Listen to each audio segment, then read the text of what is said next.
In the chilling world of horror stories, the unexpected and the unexplainable often take center stage, turning ordinary lives into harrowing nightmares. These tales delve into the darkest corners of the human psyche, where terror lurks just out of sight, waiting to pounce when least expected. From eerie phone calls that reveal disturbing secrets to inexplicable hauntings that defy reason, each story explores the boundaries of fear, leaving readers on the edge of their seats. Step into a realm where the ordinary becomes terrifying and the unknown becomes a relentless tormentor. These stories will captivate your imagination and send shivers down your spine as you journey into the heart of darkness. The Midnight Caller. I was alone in my apartment, wrapped in the comforting embrace of solitude. The night was quiet, the only sound being the soft hum of the city outside my window. I had just settled onto the couch with a good book when my phone rang, shattering the stillness of the night. I glanced at the screen, noting the unknown number flashing before answering. "Hello," I said, my voice trembling slightly, an involuntary reaction to the late-night call. The voice on the other end was cold and hollow, sending a shiver down my spine. "Do you remember me?"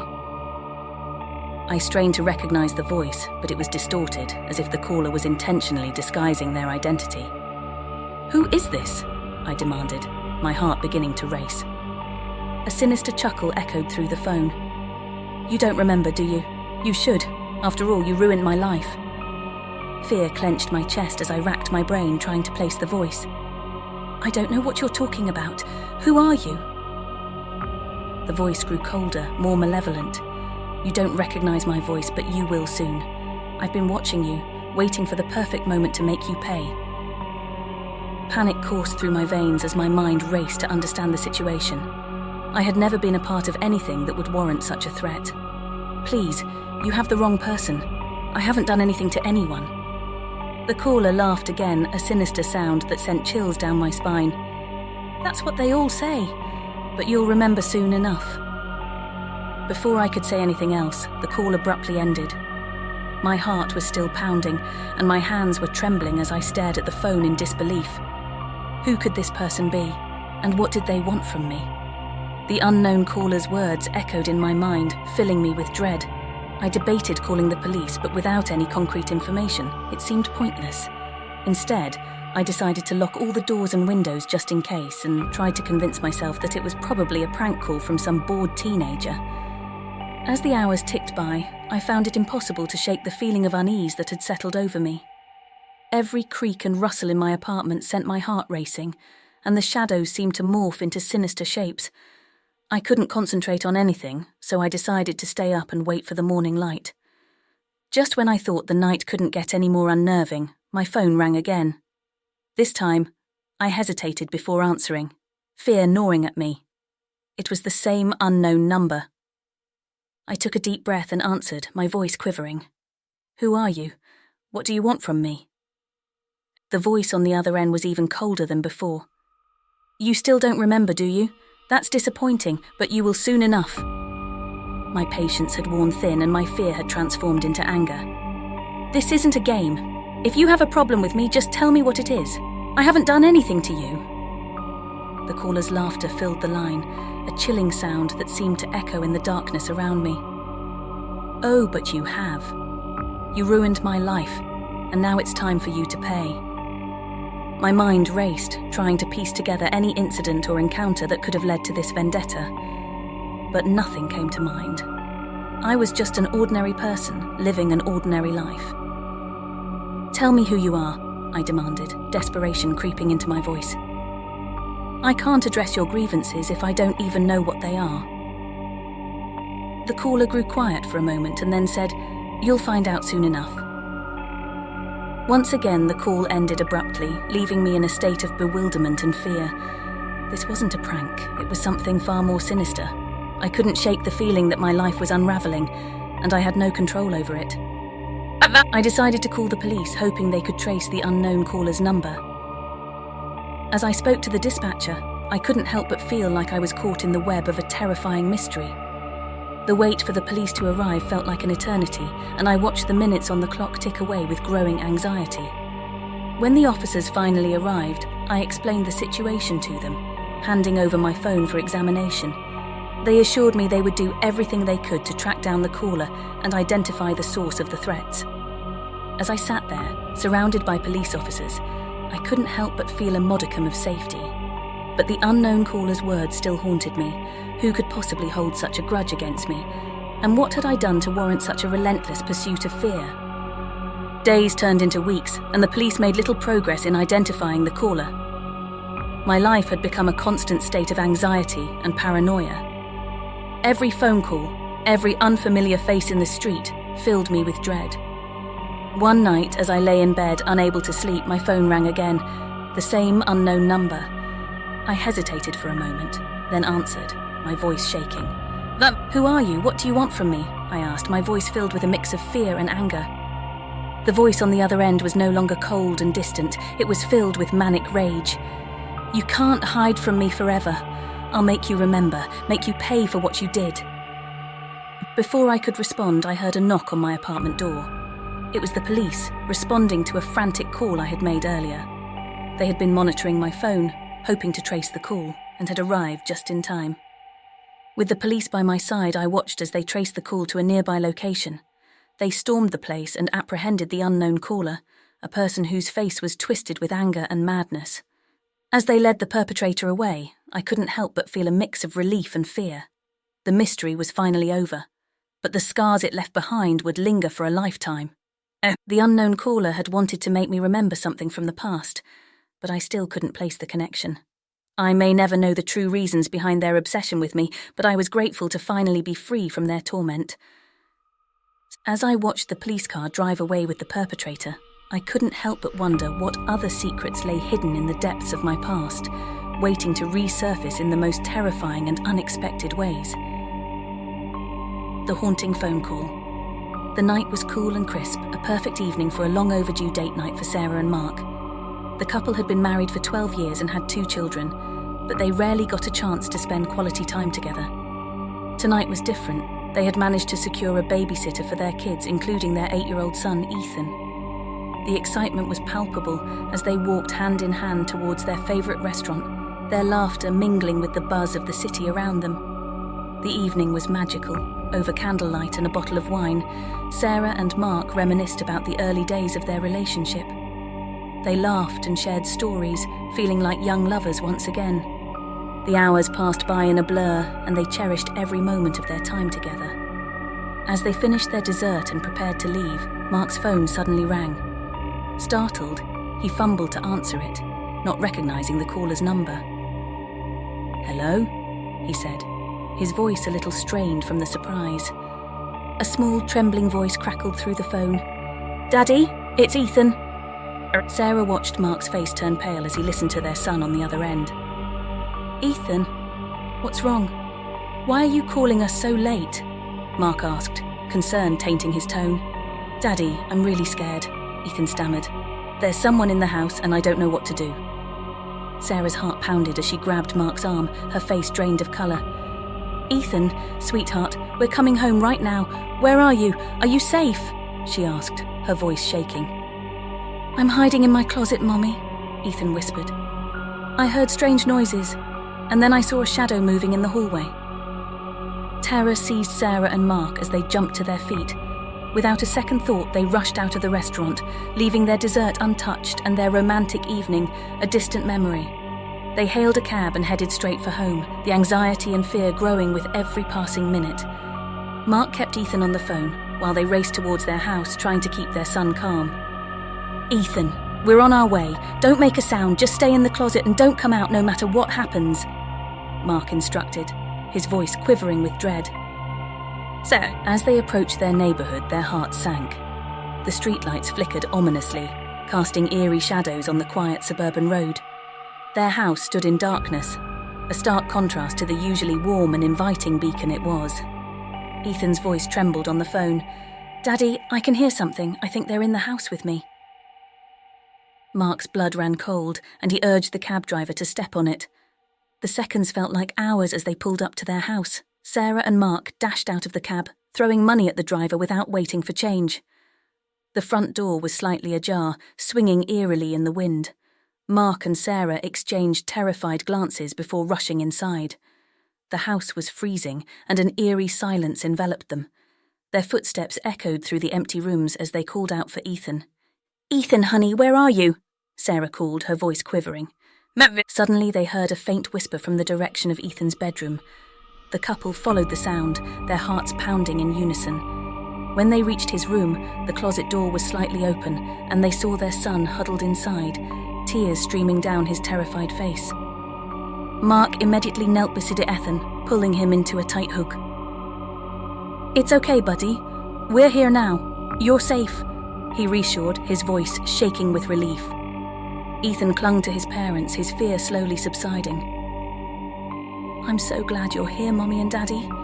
I was so scared," he whispered, his small voice quivering. Sarah kissed Ethan's forehead, her tears mixing with his. "We'll always be here for you, sweetheart," she whispered back, her voice choked with emotion. But just as they were about to leave the room, a bone-chilling scream pierced the air, coming from the darkest corner of the house. The three of them froze, their blood turning to ice. "What was that?" Sarah asked, her voice trembling. Mark clenched his fists and nodded toward the hallway. "Stay here, both of you. I'll go check it out," he said, trying to sound brave. "No, don't leave us, Daddy," Ethan pleaded, gripping Mark's arm. Sarah grabbed Mark's other arm, her eyes filled with dread. "Please be careful." With hesitant steps, Mark ventured into the hallway, his heart pounding in his chest. He reached the end of the corridor and peered into the room from which the scream had originated. The sight that met his eyes froze him in his tracks. Standing in the dimly lit room was a shadowy figure, their back turned towards him. It looked like a woman in a tattered, blood-soaked dress, her hair hanging in disheveled strands. She was facing an old cracked mirror, whispering something incoherent. "Who are you?" Mark demanded, his voice trembling. The figure slowly turned to face him, her eyes hollow and her skin as pale as death. "You should have stayed away," she whispered, her voice echoing in the silence. Mark's heart raced as he backed away, his mind racing to comprehend the horror before him. What had they stumbled upon in their own home? Back in Ethan's room, Sarah clung to her son, her heart sinking with each passing second. She had never felt such an overwhelming sense of dread and helplessness. Her mind raced with terrifying possibilities as she waited for Mark to return. Minutes felt like hours as the darkness pressed in around them. Finally, the sound of Mark's footsteps echoed through the hallway, and he rushed back into the room, his face ashen. "We have to leave now," Mark exclaimed, his voice quivering with fear. Without hesitation, the three of them fled the house, leaving behind the horrifying presence that had invaded their lives. They found refuge with a neighbour and called the police, who arrived at their home shortly after.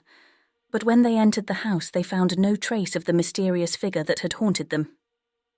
As the days turned into weeks, the terrifying incident remained etched in their memories.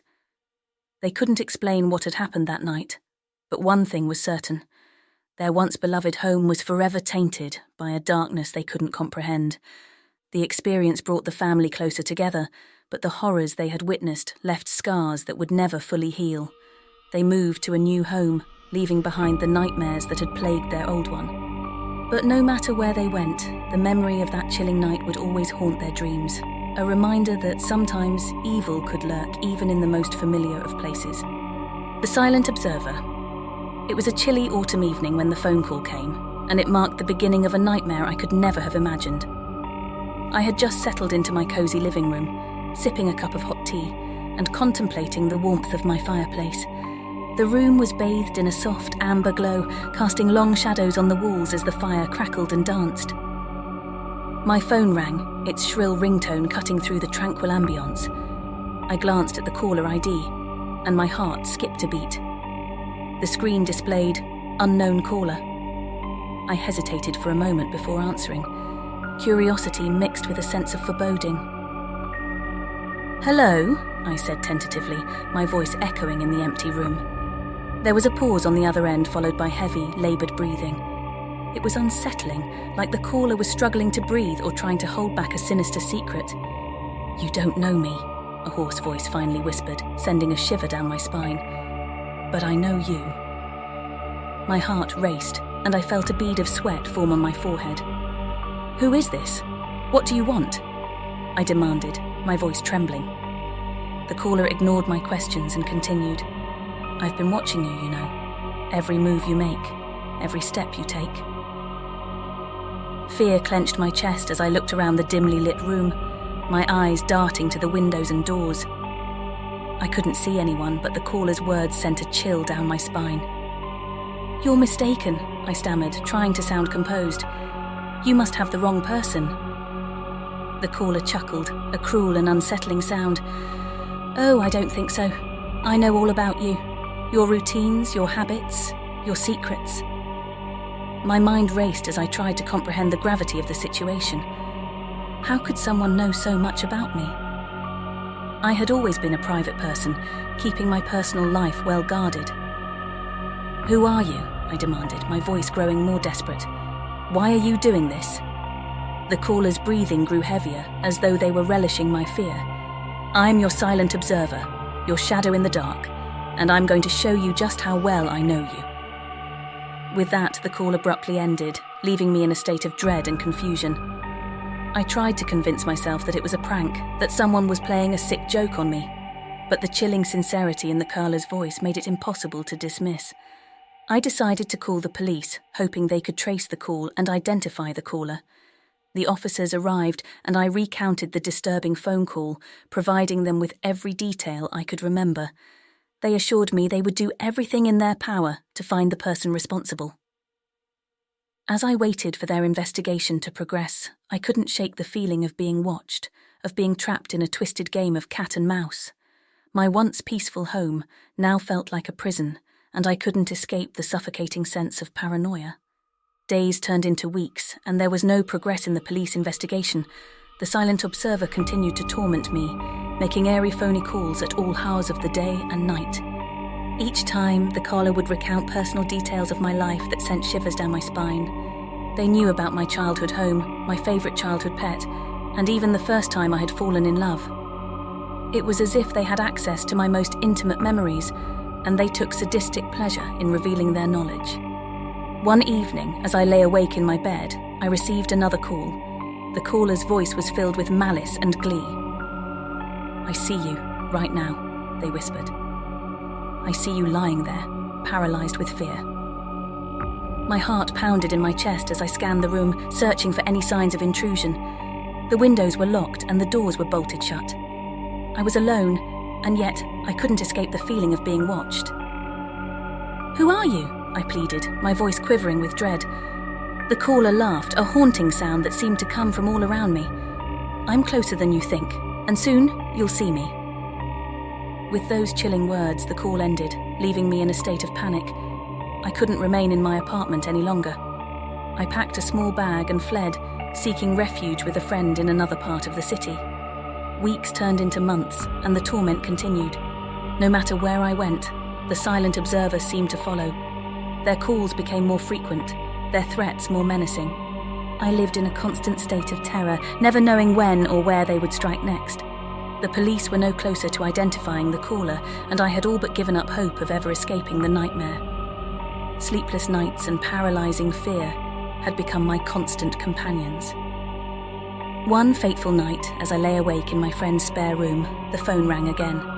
I hesitated for a moment, my heart pounding in my chest, before finally answering. "You can't run forever," the caller whispered, their voice filled with a chilling determination. "I will find you, and when I do, you'll finally see me." Tears welled up in my eyes as I realized that there was no escape from the relentless tormentor. The silent observer had become a sinister presence in my life, a malevolent force that would stop at nothing to make me suffer. As I hung up the phone, I couldn't help but wonder what dark secrets had brought this nightmare upon me. What had I done to deserve such a relentless pursuit? And most importantly, when would the silent observer reveal themselves and bring an end to this horrifying chapter of my life? Thanks for watching. To support us, please like and subscribe.